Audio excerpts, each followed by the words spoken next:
9 de la mañana con 6 minutos, estamos en ampliación de noticias, edición dominical. Noemí Mamani y Carlos González los estamos acompañando.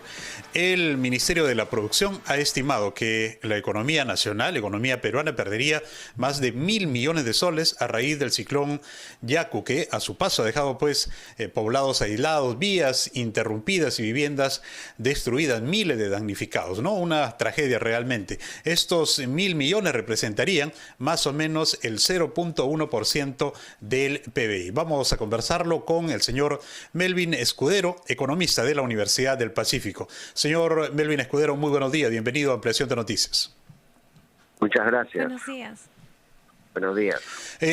Muy buenos días. Señor Escudero, cuando decimos que el Perú perdería más de 1.000 millones de soles debido al ciclón Yaku, ¿qué va a significar esto para los ciudadanos? ¿En qué se va a reflejar esta pérdida millonaria durante esta situación de emergencia? Sí, hay que primero considerar que este impacto climático aún no se ha definido como finalizado. Todavía hay que esperar unos días más para ver efectivamente cuál ha sido la magnitud de los daños.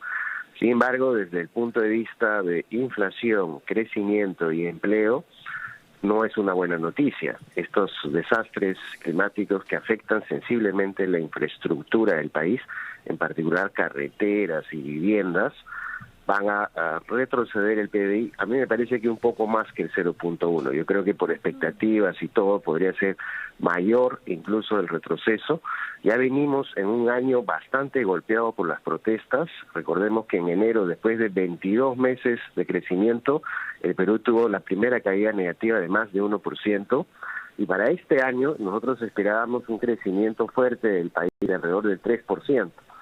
Sin embargo, lo que hemos observado es que el país en el primer trimestre probablemente va a crecer negativo o cerca a cero, lo cual va a afectar el crecimiento hacia finales de año, que en lugar de crecer 3%, como lo estima el Banco Central de Reserva y el Ministerio de Economía, lo más probable es que terminemos creciendo a niveles de 2% o incluso de 2%.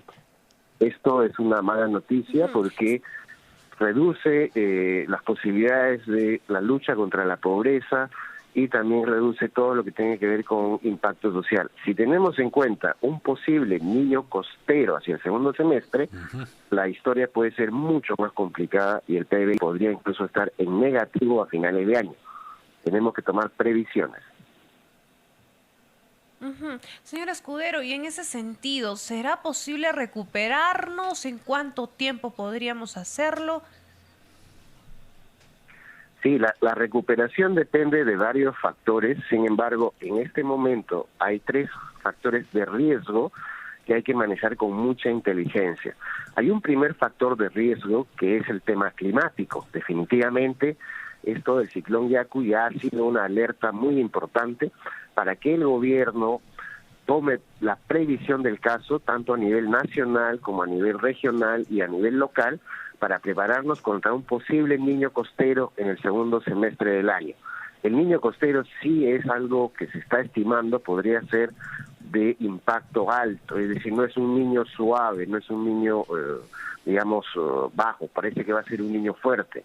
Entonces ya hemos visto la debilidad con Yaku, que ha sido suave, pero ya ha generado bastante estrago y daño entre nuestra población.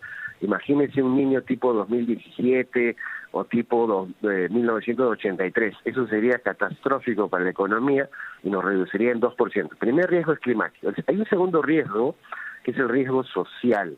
Este riesgo social político no significa que las protestas se acabaron porque llegó el ciclón Yaku. Todavía hay muchísimo que trabajar en la zona sur del país, en lugares como Puno, Cusco, donde hay que pacificar el país y devolverle la normalidad al país. Este riesgo político-social ha golpeado duramente a uno de los factores de crecimiento claves de Perú, que es la minería.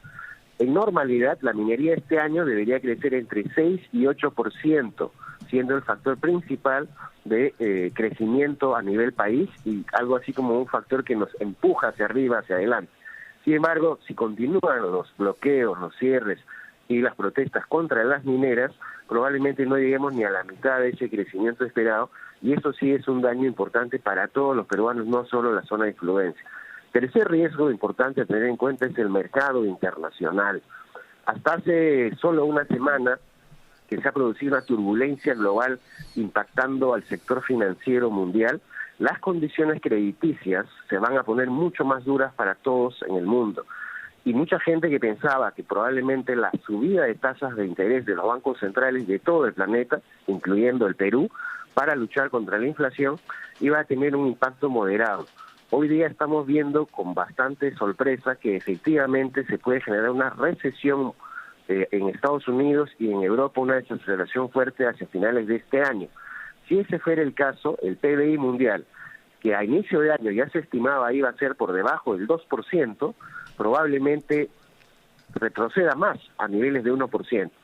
Si el mundo empieza a caminar más lento, eso nos va a afectar a Perú en nuestras exportaciones hacia Estados Unidos, Europa y Asia. En este complejo escenario de riesgos es donde el gobierno tiene que hacer su parte con firmeza y empezar a manejar bien la cosa pública de la economía peruana.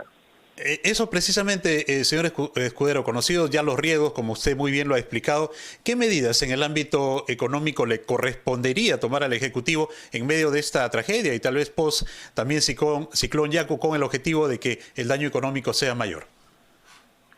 Sí, hay que, en primer lugar, la pacificación del país y la gobernabilidad siguen siendo fundamentales para crear un mínimo de confianza a nivel local y a nivel internacional.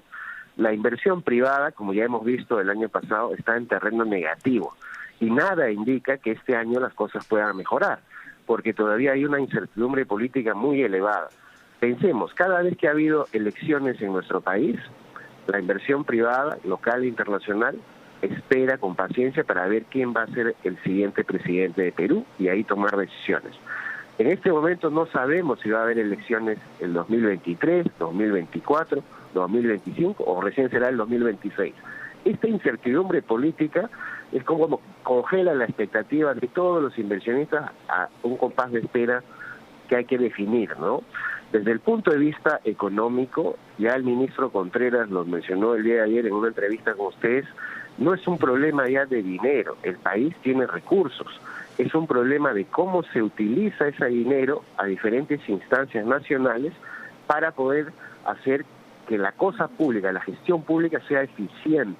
Cuando me refiero a gestión pública no solo es el tema del gasto, sino también es el tema de cubrir, por ejemplo, estos desastres naturales con una reacción rápida que permita no solo el apoyo directo a la ciudadanía respecto a carpas, alimentación, sino sobre todo infraestructura que va a prevenir el futuro niño. Los encauces ribereños, la carretera, fortalecimiento de puentes, etcétera, involucra un nivel de presupuesto de varios miles de millones de dólares que nuevos alcaldes y nuevos gobernadores con nuevos equipos tienen que implementar. Entonces el reto de la gestión resulta ser monumental si se quiere llegar a un septiembre o a un noviembre con cierta tranquilidad en lo que sería el manejo de la infraestructura básica para aliviar un niño costero que, como ya les dije, sería 5 a 10 veces mucho más fuerte de lo que ha sido el ciclón Yaku. Claro. Y lo que se está haciendo en estos momentos es, bueno, lo que han indicado, ¿no? La entrega de bonos, trabajos temporales, ¿eso ayuda? Sí, por supuesto, es parte del trabajo que hay que hacer porque hay que apoyar a la población. En muchos casos ha perdido todo, ¿no? Vivienda, casa, no van a tener trabajo. Entonces es muy importante el tema de los empleos temporales. Recordemos que la inversión en infraestructura genera este tipo de empleos y activación económica en las regiones donde se va a realizar este tipo de inversión. Entonces es muy importante que el Estado actúe con rapidez y que empiece a trabajar en equipo entre lo que es municipios, regiones y el gobierno central. Yo felicito al ministro Contreras que ha tomado la decisión de enviar funcionarios del MES de una manera inédita. Nosotros estamos siguiendo la gestión económica del país desde hace más de 30 años y es la primera vez que funcionarios del MES van a provincias a remangarse las mangas y a trabajar codo a codo con los funcionarios. Pero esperemos que este esfuerzo de resultados. No, precisamente de eso se trata, le decía, ¿no? Resultados. Que realmente se fajen y que trabajen y que sobre todo se obtengan resultados. Muchísimas gracias, señor Melvin Escudero, por aclararnos este panorama económico, y vamos a estar atentos al accionar también del Ejecutivo en esta situación de emergencia. Gracias, señor Escudero, economista de la Universidad del Pacífico. Muy amable, muy buenos días. Buenos días. 9 de la mañana con 16 minutos. Vamos, Noemí, a la pausa. Vamos a escuchar a los anunciantes y luego regresamos con más entrevistas aquí en Ampliación de Noticias, edición dominical en RPP, La Voz de todo el Perú.